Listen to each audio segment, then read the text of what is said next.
गांव में विवाह का माहौल हमेशा खास होता था। आमतौर पर शादियां उन्हीं दिनों में होती थी जब गेहूं और गन्ने की फसल कट चुकी होती थी, खेत खाली होते थे और बारातियों के रुकने के लिए खुली जगह मिल जाती थी। जहां बारात रुकती थी उसे जनवास कहते थे। जनवास का सारा प्रबंध लड़के वाले की जिम्मेदारी होती थी, चाहे टेंट लगवाना हो या जनरेटर का इंतजाम करना हो। लड़की वालों की तरफ से चारपाई, नाच गाने के लिए तख्त की व्यवस्था की जाती थी। बारात के स्वागत और नाश्ते भोजन की व्यवस्था में पूरा गांव एक पैर पर खड़ा हो जाता था। गांव के लोग बारातियों को बड़े प्रेम से नाश्ता भोजन कराते थे, लेकिन खुद बेटी की शादी में खाना नहीं खाते थे।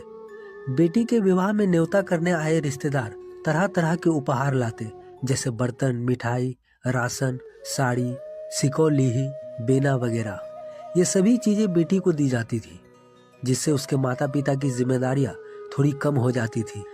जब तक बारात विदा नहीं हो जाती थी तब तक गांव वाले ऐसे खड़े रहते थे जैसे ये उनकी खुद की बेटी की शादी हो। कहते भी है, बेटियां सबकी साझी होती है। बेटी के पिता की इज्जत गांव वाले अपनी इज्जत समझते थे। हर घर से बिस्तर, बर्तन और जरूरत का सामान आ जाता था। गांव के लोग ही मिलकर खाना बनाते थे। लड़के आटा गूंथते, लड़कियां पूड़ी बेलती और नवयुवक भोजन कराते थे। सब मिलकर हंसी खुशी शादी का काम निपटा लेते थे। तब ना तो शादी के लिए महंगे हॉल बुक होते थे, ना ही भव्य सजावट की जरूरत होती थी। बारात अक्सर स्कूल, बगीचे या खेतों में ही रुक जाती थी।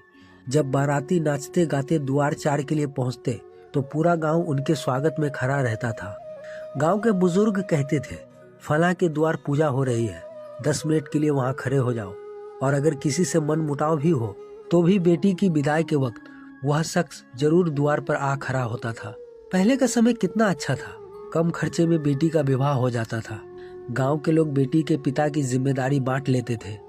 हर किसी के दिल में एक अपनापन, एक जुड़ाव होता था। तो दोस्तों, ये छोटी सी वीडियो आप लोगों को कैसा लगा? दोस्तों, आपके एक फॉलो करने से हमें ऐसे ही वीडियो बनाने में मदद मिलती है, तो हमें फॉलो करना ना भूलें।